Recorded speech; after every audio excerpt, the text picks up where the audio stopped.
Hey, what's going on, Movie Maniacs? I'm Zach. And I'm Matt. Welcome back to the previews, everybody's favorite part of the movie. So today was a big day for both of us. It was a pretty big day. We got married.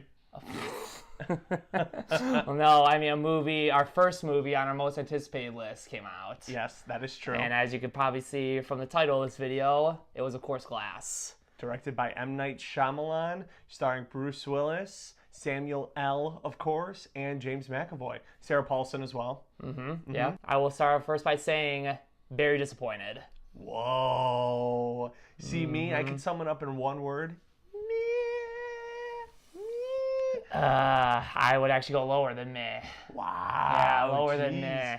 Okay, so let's break it down. Acting-wise, what'd you think? I guess my biggest issue is I felt like none of the actors really felt like being there, in my opinion. Even James McAvoy? I don't want to necessarily say he didn't show up, but he had a lot less material to work with. And you know what? I disagree with you. I thought Bruce Willis did a fine job. I mean, he wasn't anything crazy, but he did a fine job.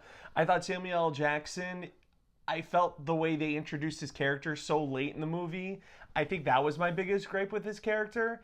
And I guess in addition to this as well, James McAvoy was awesome. It felt like more of a sequel to Split than it did Unbreakable. Because really, the biggest fault that I have with this movie is the story itself. Start with Unbreakable. I feel like in Unbreakable, Bruce Willis was the main character. With him as a character, he is unbreakable, and he's a very powerful superhero, per se. Yeah, he's pretty much Superman. Yeah, and Samuel L. Jackson did have a big role in that movie, but I felt like the star was Bruce Willis. And then obviously in Split was James McAvoy. And the movie's called Glass. And I was very, very intrigued and very excited to see more of Samuel L. Jackson, because he was the mastermind, supposedly, in Unbreakable. He was the mastermind of just all these supposedly superhumans being alive, and I was very intrigued to know more about him, because you don't know until the very end of Unbreakable that he had a part of all of this, and he had a whole plan, this whole big plan. And yeah, just like you said, he was introduced so late in the movie. And even throughout the movie, I feel like he was very, very underutilized. So do you think that's necessarily Samuel L. Jackson's fault? Nah, I just felt like there wasn't much life in him. And it wasn't Samuel Jackson's fault. No, it was on part of M. Night Shyamalan. Yeah, and I feel like the most of the gripes that I have with this movie is actually M. Night Shyamalan. We are both big fans of Unbreakable. We both enjoyed Split.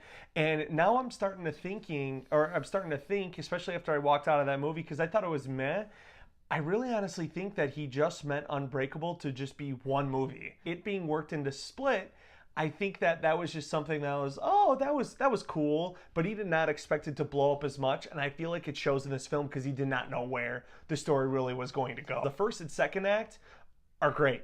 It kept my attention.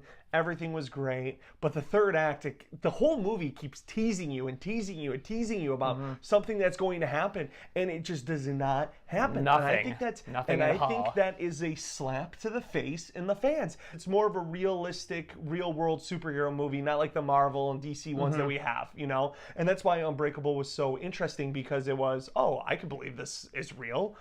But man, they just slap you in the face. Like, immediately when I was say the least. At the end, when this whole thing was unraveling and I thought it was over, but it just kept going on, I literally felt like Steve-O getting slapped in the face by a fish with Johnny Knoxville. I know you alluded to it in the anticipated movies, and I didn't believe you. You're like, M. Night Shyamalan doesn't ever step up when he needs it the most. When you need him to make that buzzer beater, he always falls short. And I'm not going to lie, I'm starting to believe that, because the first two acts are so great and I was so interested. But once you get to the climax, it's like, that was it?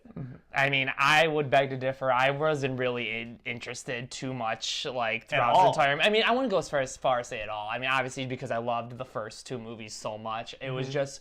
It was pretty much only for those reasons that was keeping me held throughout the whole movie. And I was very, very let down. Like I said, especially, I just wanted to know so much more about the the title of the movie, which was Glass and Samuel L. Jackson, and I got none of that. And they didn't do it. I know. So we both less disappointed, to say the least, but what would you go ahead and give it a grade? I'm going to give it 1.5 heavy flashlights out of 5. Wow, that's low. I know, it's low, but I don't know if it was specifically because of my high expectations. More than likely, that's what it was. But I was believing in M. Night Shyamalan. It took me, I guess, 2 very, very good movies on after a huge drought that he had to bring me back to that point. And he still let me down. And I can almost say, same old Shyamalan. I got to give it 2.5 out of 5 bad breakup songs by Drake. But thanks for watching Movie Maniacs. If you could just go ahead and give us a subscribe, hit a thumbs up, let us know what you thought about the movie in the comments down below, and then also hit that bell icon, and we'll see you guys next time on The Previews.